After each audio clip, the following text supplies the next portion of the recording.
Buenas tardes, muchachos. Bienvenidos a su clase de los métodos cuantitativos. El día de hoy vamos a estar viendo un tema muy interesante. Vamos a estar hablando sobre los juegos y cómo pueden definirse los mismos tipos de juegos, etcétera. Y creo que va a ser muy interesante. Podríamos definir el juego como una situación en que los participantes, o podríamos llamarle obviamente jugadores, toman algunas decisiones estratégicas, suponiendo estas decisiones que el jugador va a tomar en cuenta y las acciones y las respuestas de los otros jugadores, o llamados competidores, y gracias a esto se reportan ganancias, ¿sí? Obviamente para ambos participantes. Normalmente suele desarrollarse en un marco de conjunto de, con un con reglas, ¿sí?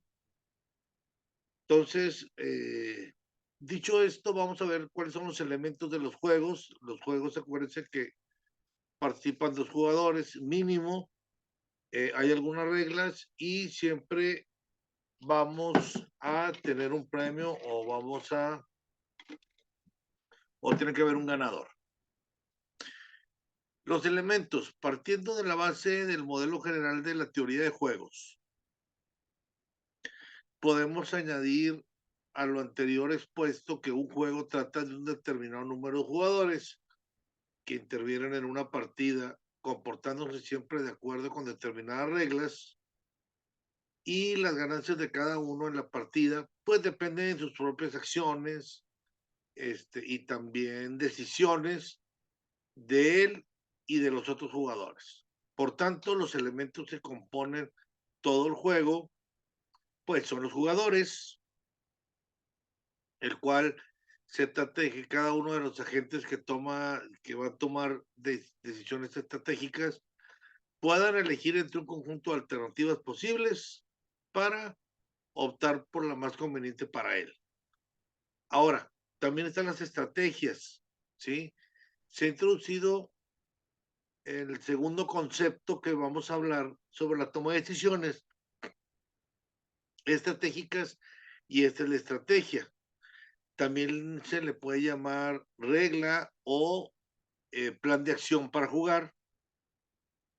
Y no obstante, la teoría de juegos pretende averiguar las estrategias óptimas, la que maximiza la ganancia esperada en un jugador. Esta estrategia puede ser pura si una determinada decisión se toma con certeza o mixta si se toma bajo condiciones de incertidumbre. Las segundas, eh, pues me remito a las estrategias mixtas. Ahora, también tenemos ganancias. Podemos definir ganancias como los rendimientos que cada jugador obtiene una vez en el juego, una vez que el juego ha finalizado. ¿Y qué queremos decir con esto? Pues que vienen siendo las utilidades o los beneficios. También otro de los elementos son las reglas. Y estos son el conjunto de directrices que establecen las normas aplicables para saber cómo se ha de proceder en un determinado juego y son, por ende, nuestras limitaciones institucionales o también físicas. Ahora, podemos encontrar numerosas clases de juegos. Sin embargo, nos vamos a centrar en nuestra atención en juegos racionales, es decir, nos vamos a encontrar en la siguiente situación. Un juego en la que los jugadores son racionales y actúan con el objeto de obtener la maximización de sus beneficios. Entonces, lo que habremos de plantear será si es necesario tener en cuenta las decisiones estratégicas de nuestros competidores para poder actuar en consecuencia o por el contrario, no nos vemos afectados por las decisiones de los mismos y hagamos lo que hagamos, no tenemos por qué contar con información de lo que los otros hacen.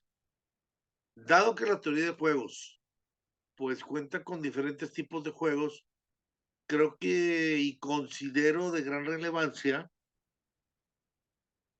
que pasemos a examinar sus diferentes tipos, sus diferentes aplicaciones y las consecuencias derivadas de los mismos, en la que la toma de decisiones empresariales se refiere, ilustrándose a su vez con sus respectivos ejemplos. Ahora, vamos a ver la representación de los juegos.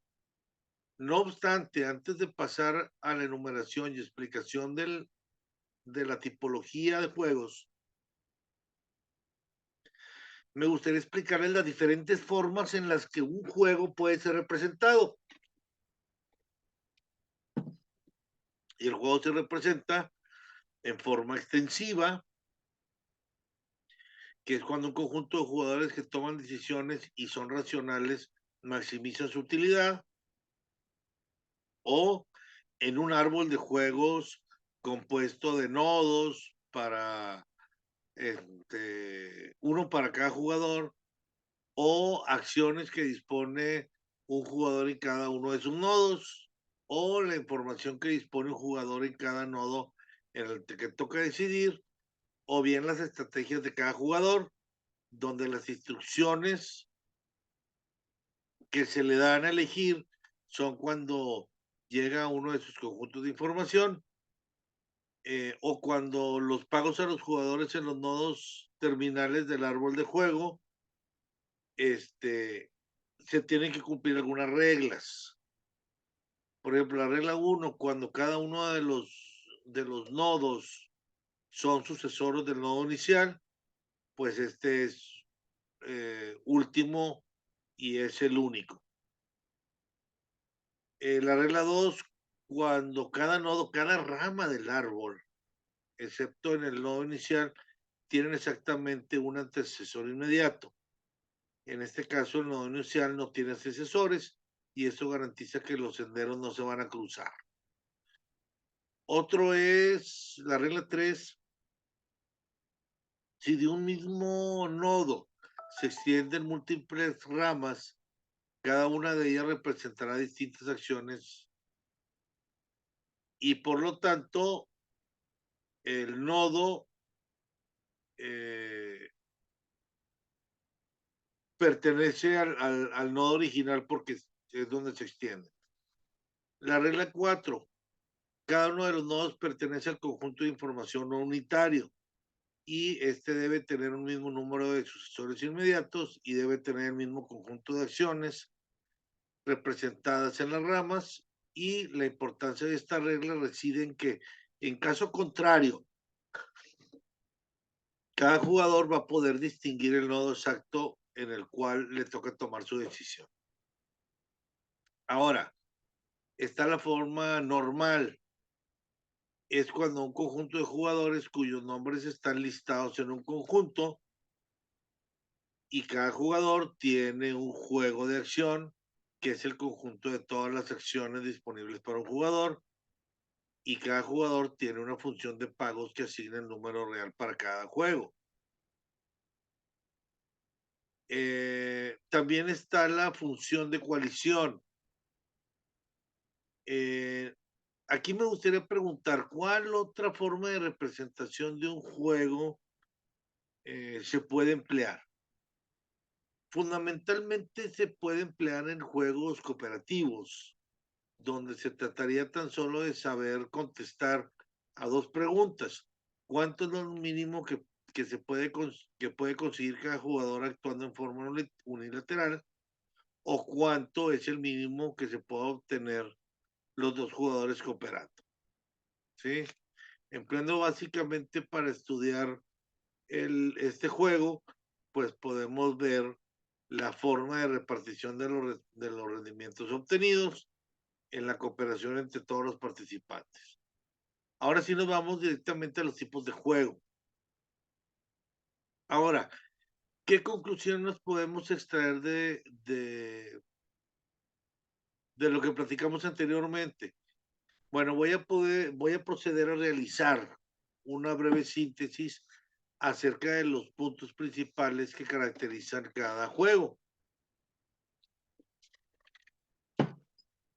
En primer lugar, la solución de un juego debe indicar a cada uno de los jugadores cuál es el resultado que cabe esperar en función de sus respectivas acciones y qué es que han de hacer para alcanzarlo. Ahora, no obstante, siempre hemos de tomar en cuenta que los jugadores no les interesa cualquier resultado, sino que aspiran al mejor, al máximo, obviamente buscan ganar.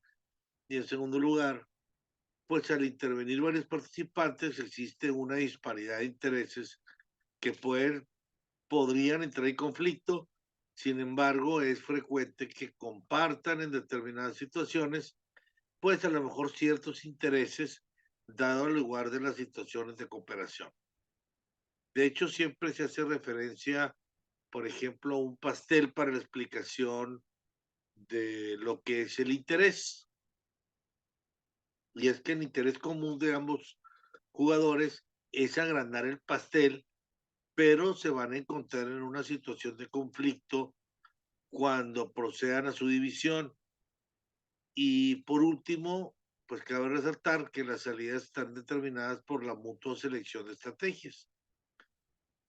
Una vez que expusimos lo anterior, pues la escena de los juegos procede a describir entre los siguientes puntos la tipología de juegos que considero más relevantes para este trabajo. Primeramente están los juegos cooperativos y no cooperativos. En estos, los juegos pueden definirse como un juego en el cual dos o más participantes aunan todas sus fuerzas en la consecución de un fin común. Por lo tanto, al no tratarse de una competición entre jugadores individuales, se gana o se pierde como un grupo. Si buscamos la participación y predominan los objetivos colectivos sobre las metas individuales, se juega con los demás y no contra los demás, siendo por tanto su filosofía la elección de estrategias de manera conjunta. Por otro lado, en los no cooperativos, en esto se analiza principalmente al jugador individual, es decir, a la empresa, y por tanto no hay negociación posible. Por tanto, su esencia puede resumir en que cada uno elige su estrategia óptima independientemente de lo que hagan los demás. Eso es más interesante el estudio de la teoría de juegos, obviamente los no cooperativos, puesto que es muy útil en los supuestos económicos en los que existen numerosos agentes relacionados para una interdependencia estratégica. ¿Qué queremos decir con esto?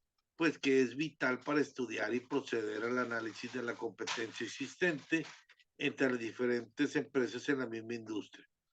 No obstante a ello, nos referimos más adelante a este punto y vamos a ver ahora los modelos de comportamiento de las empresas en el mercado. Vamos a partir de la base de dos axiomas. En primer lugar, el hecho de que las empresas son entes racionales, siendo su fin último maximizar beneficios, y en segundo lugar, que estos entes cuando han de tomar decisiones emplean dicha racionalidad con objeto de predecir el comportamiento de otros jugadores. De acuerdo con Piscifil,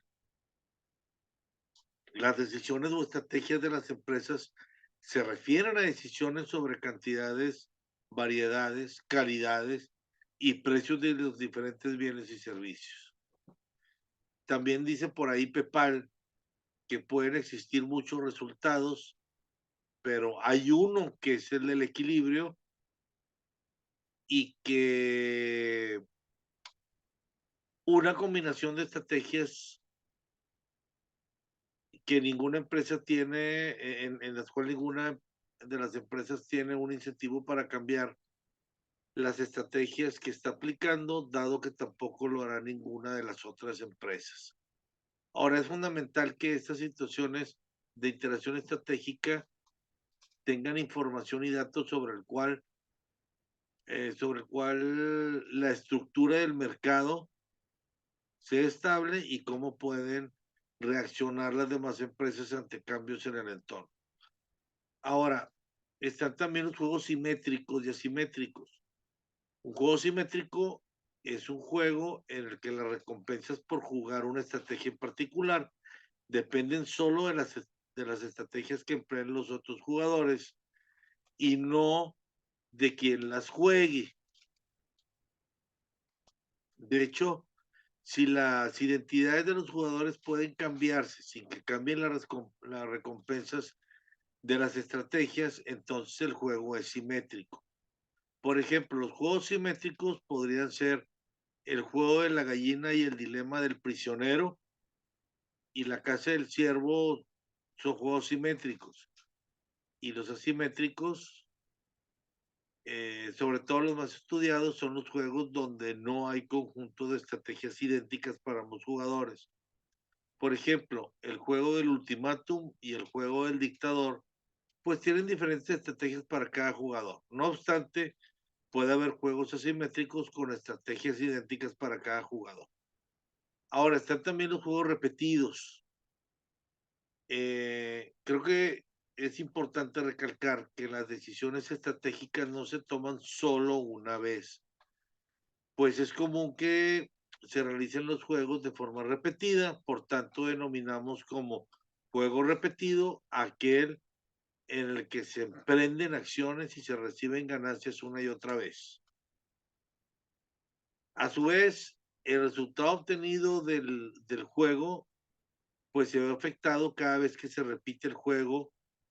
Los jugadores pueden ganarse una reputación sobre su conducta y estudiar la conducta de sus competidores. ¿Qué queremos decir con esto? Que cuando una empresa ha de tomar una nueva decisión, pues actuará de una forma o tal vez otra en decisiones futuras sobre los mismos asuntos, teniendo en cuenta lo que su competidor hizo en situaciones precedentes. Por ejemplo, vamos a poner un ejemplo, por ejemplo, en lo que son las guerras de precios entre las empresas. El problema de la fijación de precios eh, podría ser, por ejemplo, si nos encontramos en el supuesto de que dos empresas pueden cobrar un precio alto o bajo por su producto. Esta situación puede quedar plasmada en una matriz de ganancias, ¿sí? Y en esta matriz de ganancias podemos extraer algunas conclusiones. Si tanto una empresa como la otra cobran un precio alto, pues van a obtener las mayores ganancias.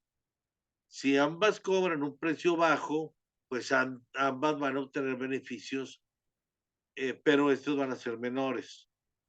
Mientras que el riesgo de que ambos observan es que si una de ellas cobra un precio bajo y la otra alto, pues la segunda empresa va a incurrir inminentemente en elevadas pérdidas, mientras que la primera, que es la que está cobrando más bajo, va a lucrar de sobremanera. Pero si este juego se repitiera, ¿qué habrían de hacer estas empresas? ¿Cambiar acaso el precio como respuesta a las acciones desarrolladas por su competidora? ¿El resultado se verá afectado? Creo que lo más racional para ambos jugadores sería mantener la cooperación. Si los jugadores siguen una estrategia ojo por ojo, el no cooperar implicará que se acumulen mayores pérdidas a los beneficios obtenidos en el corto plazo. Ahora, vamos a introducir como consecuencia de lo anterior un nuevo concepto. Estrategia ojo por ojo. Y es que esta es en la que un jugador responde con la misma moneda a la jugada anterior del adversario. cooperando con los adversarios y tomando represalias contra los que no cooperan. De hecho, esta estrategia era la más sólida porque con ella se obtenían los mejores resultados. No obstante, pues hemos de distinguir entre juegos finitos e infinitos. La primera, un juego repetido un número determinado de veces es supuesto en el que una empresa comienza fijando un precio alto y lo va a mantener mientras su competidor coopere y lo fije también alto en el momento en el que puso el alto baja el precio, pues la primera va a actuar en consecuencia bajando el suyo y así sucesivamente.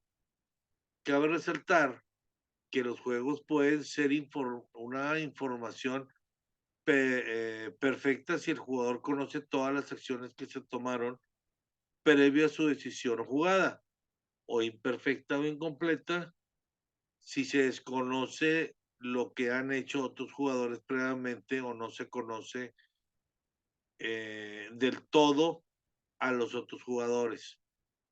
De hecho, este tipo de juegos, si se cuenta con información completa, es decir, siempre que los jugadores tengan una visión de conjunto del juego repetido y de todas sus etapas posibles, pues habrían solo de determinar su estrategia óptima, existiendo por lo tanto un equilibrio si ninguno tiene incentivos para cambiar la decisión tomada.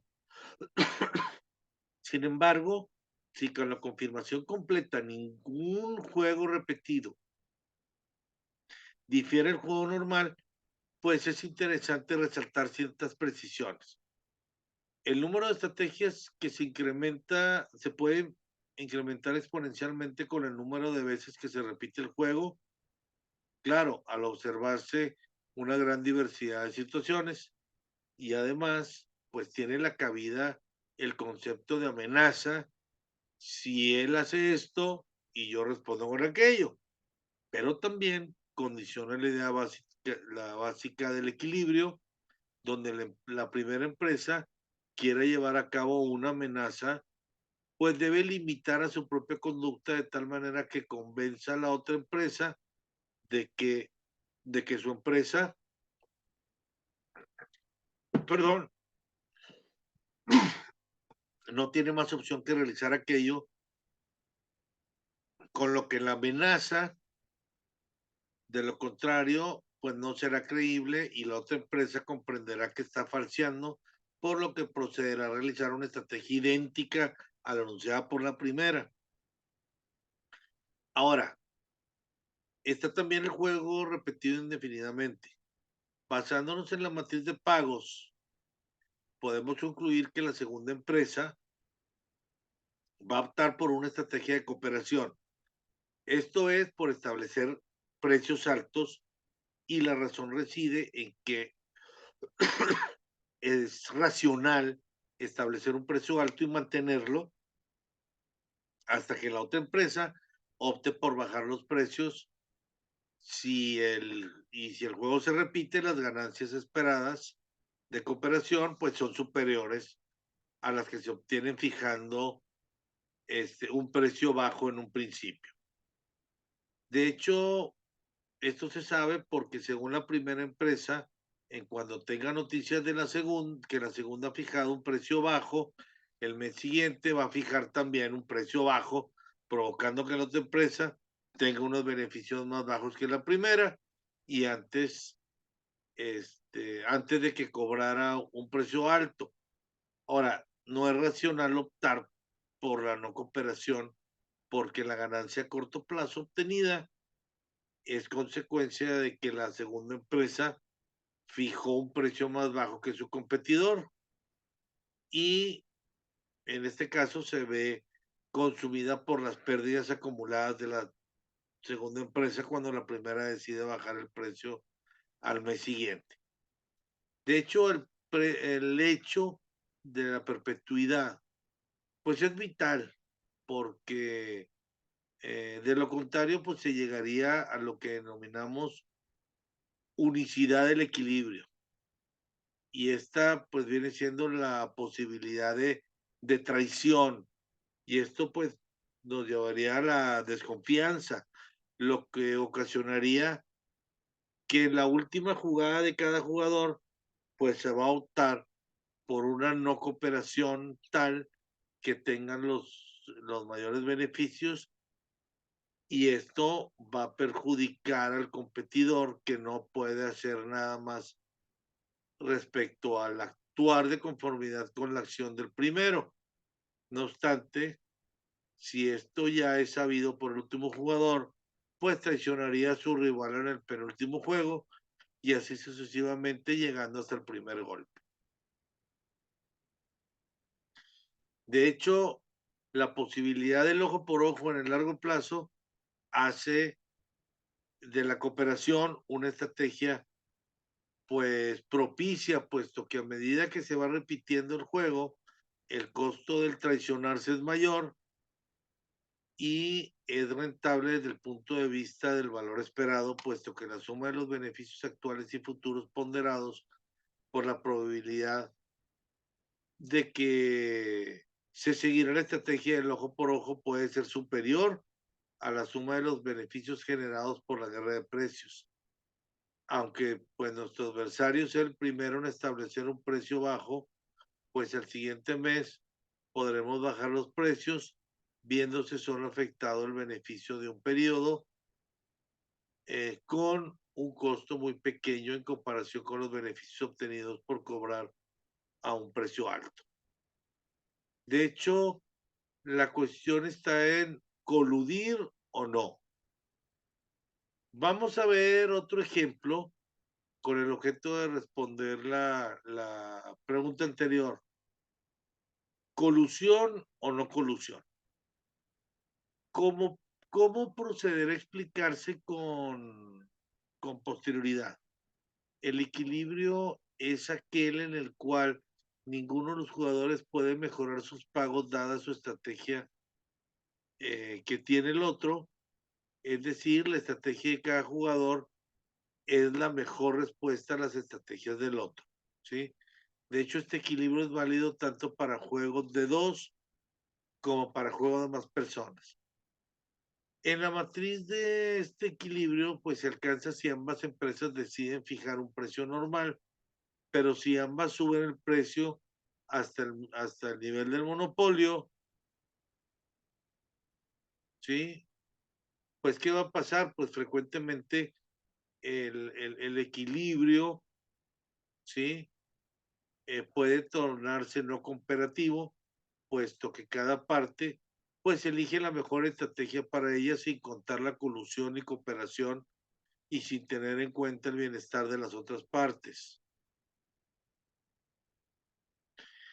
De hecho, también se llega a la maximización en el beneficio conjunto, porque no obstante, es tentador que una de las empresas opte por no mantenerse en la cooperación o monopolio y obtener más beneficios de forma separada.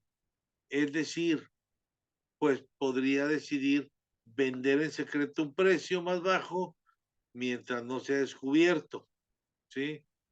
Y obtendría mucho mayor beneficio en lugar del beneficio que obtendría con el monopolio. De hecho, el momento en que el competidor se entere de lo sucedido, pues van a bajar también sus precios al comprender que el cartel se ha deshecho y dado lo anterior, pues podemos extraer que si no fuera posible mantener el comportamiento de cooperación, en donde ambas mantienen los precios altos, pues tendrían las dos empresas hacia el equilibrio no cooperativo, ¿sí? Donde ambas venden a precios normales. Por tanto, nos vamos a plantear la siguiente cuestión. ¿Es el equilibrio no cooperativo el equilibrio eficiente que más conviene a los dos jugadores? Bueno, la teoría de los juegos nos enseña que puede ser ineficiente para dos jugadores y vamos, por tanto, a considerar el equilibrio cooperativo, el que se alcanza cuando los jugadores actúan al unísono y eligen estrategias que maximiza sus beneficios conjuntos. Ahora, por ejemplo, ¿cuál sería o qué pasaría si dos empresas formaran un precio fijándolo elevado por ambas partes y repartieran las ganancias obtenidas, obteniéndose los dos? A eso se le llamaría duopolistas, ¿sí? Y esto es a costa de los consumidores. Pero esta solución de monopolio no es fácil mantenerla, como hemos visto, por ejemplo, con anterioridad, ya que es relativamente fácil la realización de trampas al buscar el interés propio. De hecho, en los mercados perfectamente competitivos, el equilibrio es no cooperativo, ¿sí? Y es en el que cada empresa y cada consumidor toman decisiones considerando todos los precios. Y esto pasa por lo que, cuando pasa esto, es, es por lo que cada empresa maximiza los beneficios y cada consumidor maximiza su utilidad, lo que da lugar a un resultado de beneficio cero en el que el precio es igual al costo marginal. Aquí es procedente hacer mención de la doctrina de la mano invisible, y es cuando un individuo busca su propio interés y a menudo promueve el de la sociedad más eficazmente que si realiza eh, su juego pretendiendo. Y nos encontramos ante la paradoja de que si a pesar de cada persona de forma individual se comporta de una manera no cooperativa, pues el resultado económico redunda en una eficiencia social, puesto, como diría Pindic, el hecho de que las dos nos pueden concluir no significa que no alcancen un equilibrio. Y a su vez, el equilibrio competitivo es un equilibrio, puesto que ninguna persona mejorará su bienestar mediante el cambio de estrategias si todas las demás mantienen la suya. De hecho, en el supuesto de que nos encontramos en un mundo perfectamente competitivo, la conducta no cooperativa produce el estado de eficiencia económica socialmente deseable, que viene siendo el caso de cooperación, y en este caso disminuiría la eficiencia de la economía, y es por eso que los gobiernos sancionan este tipo de comportamientos. De hecho, la cooperación es factible en las industrias donde solo se compiten unas cuantas empresas durante un largo periodo de tiempo en condiciones estables de demanda y costos. Por ejemplo, lo que ocurre en la industria estadounidense con los contadores de agua para las productoras, ¿sí?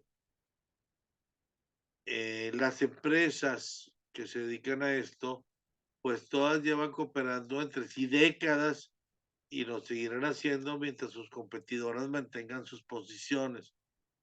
Pero en otras industrias es escaso nula. Razón principal por la cual no hay una existencia de un gran número de empresas como las condiciones cambiantes de la demanda o costos, y en este caso de la excesiva competitividad en la fijación de precios, por ejemplo, entre aerolíneas, debido a la fluctuación impredecible de la demanda, junto con el atractivo a atraer pasajeros de sus competidores vía precio, pues no puede ser posible la cooperación implícita, pues ante una amenaza de pérdida de cuota, pues optan o bien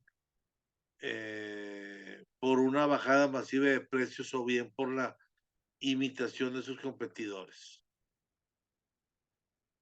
De hecho, la cooperación ha de ser fruto de un entendimiento implícito y no explícito, puesto que se infringen las leyes de antimonopolio.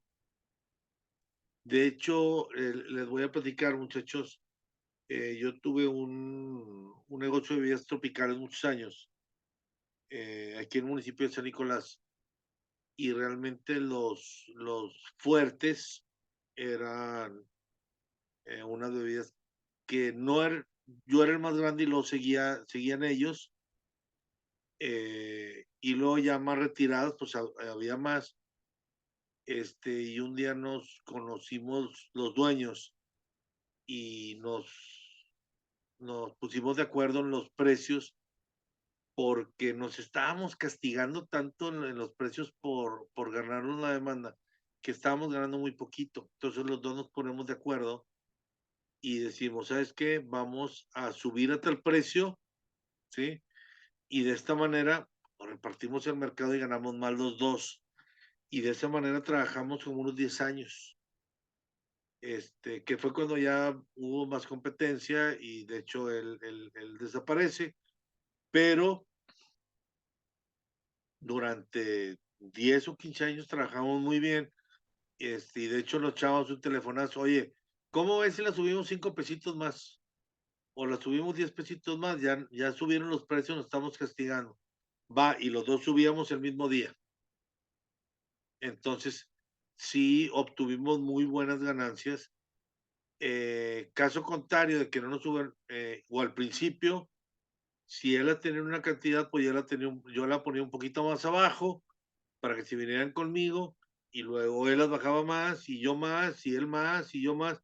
Entonces entramos en una guerra de precios donde los únicos perjudicados éramos la competencia y yo.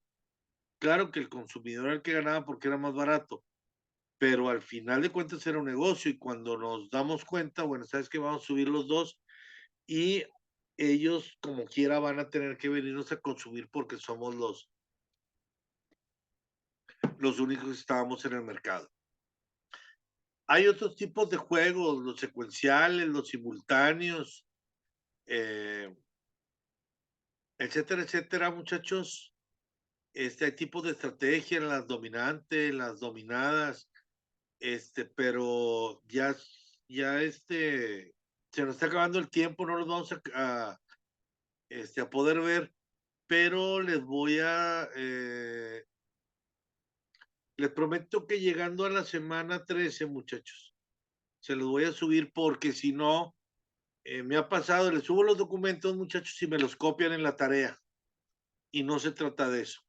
Se trata de que ustedes investiguen y que ustedes lean. Ya que pase, les paso el documento para que ustedes lo tengan y lo revisen bien.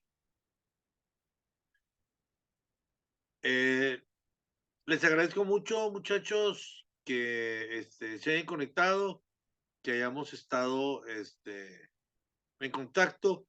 Recuerden que por ahí tenemos el buzón del tutor. Les agradezco también mucho que han estado entregando sus tareas a tiempo, que hemos estado trabajando muy bien. Y recuerden que la próxima semana son clases a las 6 de la tarde, que va a ser recursos financieros, y a las 6:45, más o menos, va a ser la de los métodos cuantitativos, porque es semana impar. Esta como fue par, pues nada más tenemos esta clase. Entonces les agradezco, cualquier cosa comuníquense conmigo, Dios me los bendiga, cuídense mucho del frito que nos está acechando estos días, ya se va a componer. Dios me los bendiga y cualquier cosa queda a sus órdenes. Gracias, muchachos.